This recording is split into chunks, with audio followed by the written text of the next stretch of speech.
Tamara, existe un lenguaje que es para jóvenes, que es para mayores, que es un lenguaje además del judaísmo y que ha dejado una gran herencia.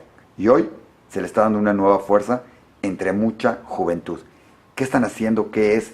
¿De qué hablamos? O sea, ¿qué estamos haciendo en México? En México lo que estamos haciendo es precisamente reunirnos de 1 a 4 veces al mes para precisamente platicar, para precisamente poner cosas en Facebook, aprender nuevas palabras, para leer, para aquellos que ya sabían este lenguaje lo recuerden, para que recuerden palabras, para comunicarnos, para decir cosas en las que solamente se pueden expresar en esa lengua porque no tiene una referencia directa con el español, ¿no? Sí, hay muchas palabras en este idioma, ahorita decimos qué idioma, que son muy de judías, que se han acoplado a otros idiomas y curiosamente las decimos con tal naturalidad que hasta se nos olvida que son en este idioma.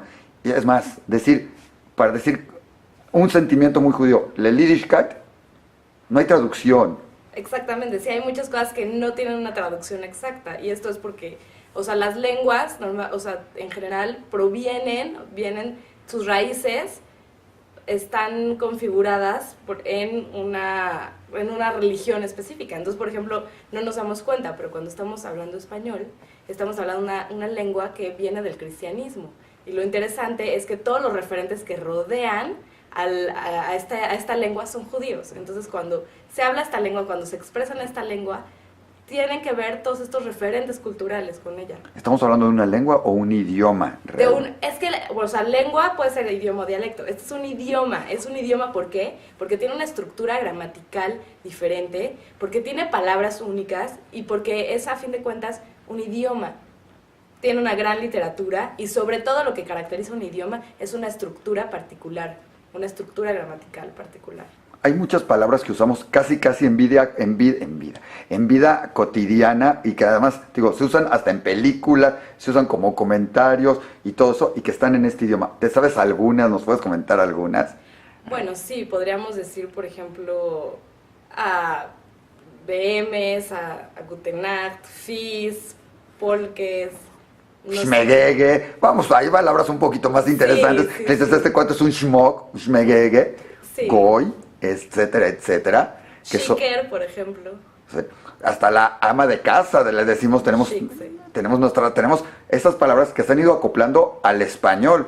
Exactamente, y luego es curioso porque también hay traducciones al español, pero que vienen de este idioma y que se utilizan y uno no se da cuenta que realmente vienen del español. O sea, por ejemplo, muchos en lugar de decir piernas dicen pies y esto es una traducción directa de este idioma, pero que ya ni siquiera se dan cuenta. Ahora, este es un idioma que es muy fuerte en muchos lados del mundo, hoy en día otra vez como resurgiendo. Sabemos, por ejemplo, que en Australia la tercera generación de la comunidad judía lo habla, en Estados Unidos y en varios lados, y se sigue utilizando no nada más en ambientes religiosos. Además creo que ya podemos empezar a decir qué idioma estamos hablando, sí, porque es un idioma que además le ha dejado premios Nobel al judaísmo.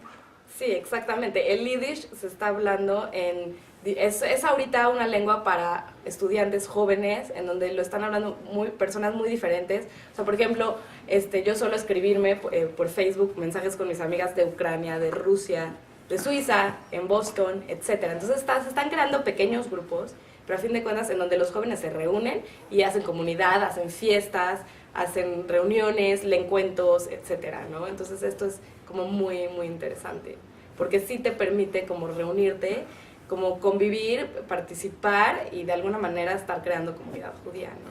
Curiosamente, el otro día estuvimos en un espectáculo musical muy interesante traído de Israel, y entre las canciones y entre las frases de repente soltaron mucho el Oy Vey, todo ese tipo de cosas, el dice Schmock, y tú te identificas, nada más lo oyes y dices, oh, están hablando, aunque no hables el idioma, identificas estas palabras. Exactamente, sí, ¿por qué? Porque, o sea, estas palabras muchas veces expresan algo que no se puede expresar en español, ¿no? Muy bien. ¿Qué está sucediendo con este idioma? ¿Qué puede hacer la gente para retomar este idioma? ¿Y por qué es importante retomar este idioma? Bueno, yo pienso que es importante porque hay que tener una gran diversidad de formas en las cuales uno se puede identificar como judío, ¿no? Entonces creo que es importante precisamente para esto, porque también puedes acceder a una cantidad de fuentes impresionantes de historias, de cuentos, de canciones, que se pierden en la traducción y que a fin de cuentas son muy interesantes, porque puedes acceder a todo un mundo de personas que están interesadas en crear comunidad en todo el mundo. Y porque, por ejemplo, si un día decides, ay, quiero ir a Nueva York, te podríamos dar una lista de personas que van a querer hablar contigo en ese idioma, jóvenes que van a hacer alguna fiesta, que van a hacer alguna reunión, y con los cuales vas a poder convivir y conocer esa parte de Nueva York que a lo mejor no entras en contacto. Ahorita que hablas de eso, en Europa, en alguno de los viajes de alguien de nosotros, estando en Europa, de repente a mitad de la calle en Francia, ¿sí?, había que llegar a algún lado, y les hablabas en español y te veían con cara de... ¿qué es eso? Les hablabas en inglés y te decían, hijos, o sea, eso no me lo hables acá. Sí, francés, o sea, no sabes, entonces, pues no. Y de repente a alguien de los que estábamos ahí se les ocurrió para acercarse a la persona y hablarle en yiddish. Ajá. Y la persona se volteó con cara de decir, wow, ¿hablas yiddish? Sí. Bueno, yo hablo un poco de alemán. O sea, se les hizo mucho más fácil expresarse en yiddish, en alemán, ¿sí? Que estar buscándole que el mismo inglés. Entonces hasta... Se fue como el distintivo para llegar a los diferentes países y entonces buscar a alguien con quien hablar en yiddish, y curiosamente siempre hubo alguien con quien hablar en todo este viaje en Europa, con quien hablar en yiddish, sí, o entender las expresiones. Entonces creo que vale la pena estar haciendo. Hoy en México hay además pláticas en yiddish los jueves, por ejemplo en Beit Yitzhak, hay un fin de semana, un softball en yiddish que va a ser dentro de poco.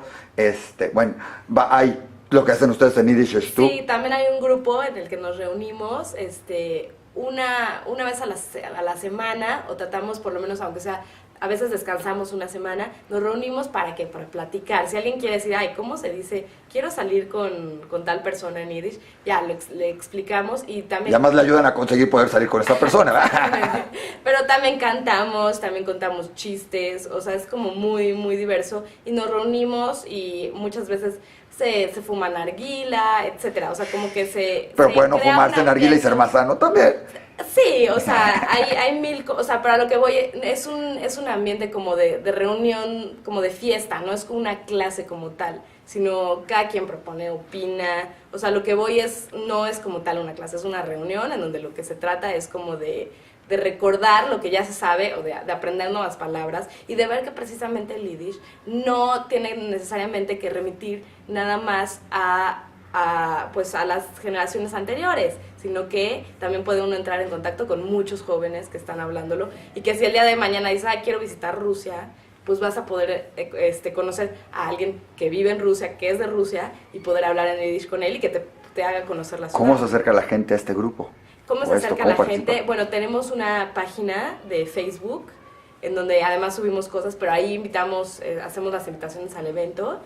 Y también tenemos un mail que es yiddishstub@gmail.com, que es nada más con... Y a través de Diario Judío también lo pueden hacer. Y a través de Diario Judío, y ya por medio de esto, pues ya se ponen en contacto y pueden venir a cualquiera de las reuniones. Lo interesante de las reuniones es que personas diferentes abren su casa, para que sean diferentes ambientes, para que para que no sean una casa fija, y cualquiera puede abrir su casa y hacer una Yiddish Stub en su casa. Pues qué interesante, muy divertido. Esperemos mucha gente más empiece a participar en todo esto. Las puertas están abiertas en todas estas grandes actividades que se están haciendo en Yiddish, y que además hoy en día se puede ver también en universidades y en muchos lugares alrededor del mundo. Pues felicidades, y a darle con todo lo que es el Yiddish, un bellísimo idioma y muy representativo de toda la comunidad judía.